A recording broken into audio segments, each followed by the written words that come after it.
বন্ধুরা, প্রত্যেকের জীবনেই খারাপ সময় আসে এবং এই খারাপ সময়ে প্রার্থনা করে যখন আমরা ভগবানের সাহায্য পাই না, তখন মনে হয় যে ভগবান কি সত্যি খারাপ সময় ভক্তের পাশে থাকেন?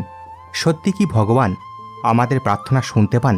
এইরকমই এক ভক্ত তার খারাপ সময় ভগবানকে জিজ্ঞেস করে, ভগবান, তুমি কি সত্যি খারাপ সময় ভক্তের পাশে থাকো? তুমি কি সত্যি খারাপ সময় ভক্তকে সাহায্য করো? তখন উত্তরে ভগবান বললেন যে কী রকম ভক্তকে ভগবান খারাপ সময় সাহায্য করেন এবং কী রকম ভক্তকে ভগবান খারাপ সময় তিনি সাহায্য করেন না বা অনেক দেরিতে সাহায্য করে। তাহলে আসুন জেনে নেওয়া যাক ঘটনাটি কী ছিল এবং কোন ভক্তকে ভগবান সাহায্য করেন এবং কোন ভক্তকে ভগবান সাহায্য করেন না। এক ভক্ত ছিল যে ভগবানকে খুব বিশ্বাস করত। সে ভগবানকে এক মনে খুব সেবা করত। সে একদিন বলে যে, ভগবান, আমি সর্বদা নিষ্ঠার সাথে তোমার প্রার্থনা করছি। আজ আমি জানতে চাই তুমি কি সত্যি আছো?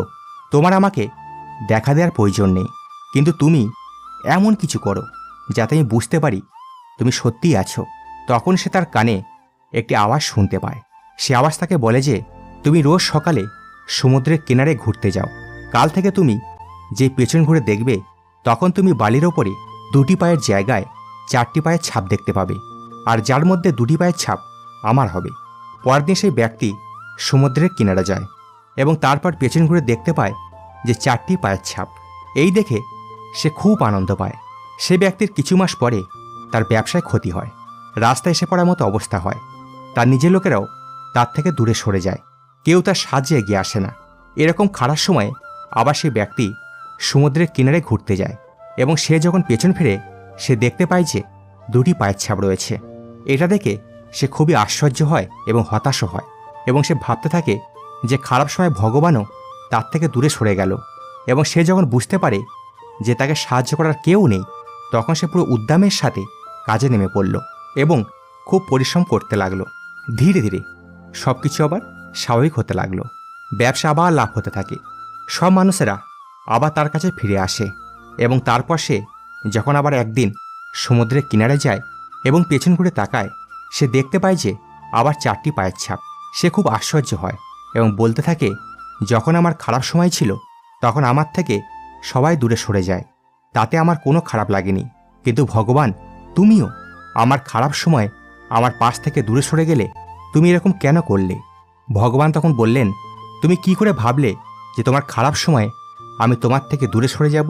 তুমি তোমার খারাপ সময় বালির ওপরে যে 2টি পায়ের ছাপ দেখতে পেয়েছিলে, সেটা আমার পায়ের ছাপ ছিল।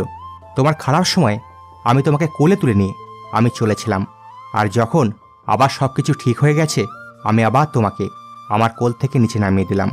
এর জন্য আবার তুমি 4টি পায়ের ছাপ দেখতে পেলে।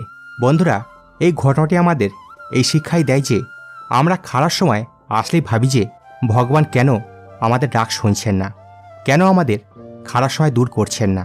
কিন্তু যখন এই খারাপ সময় কেটে যায়, তখন পেছন ফিরলে ভাবি যে আমার সাথে ততটাও কিন্তু খারাপ হয়নি যতটা আমরা ভেবেছিলাম। কারণ এই একটা সময় ভগবান সবচেয়ে বেশি আমাদের সাহায্য করে। যারা চেষ্টা করে তারাই বুঝতে পারে যে খারাপ সময় সকল বাধা, সকল বিপদের সাথে লড়াই করার ক্ষমতা স্বয়ং ভগবানই দিচ্ছেন। সেই কারণেই সে ভক্তকে ভগবান বলছেন যে আমি তোমার খারাপ সময় তোমাকে কোলে তুলে নিয়েছি।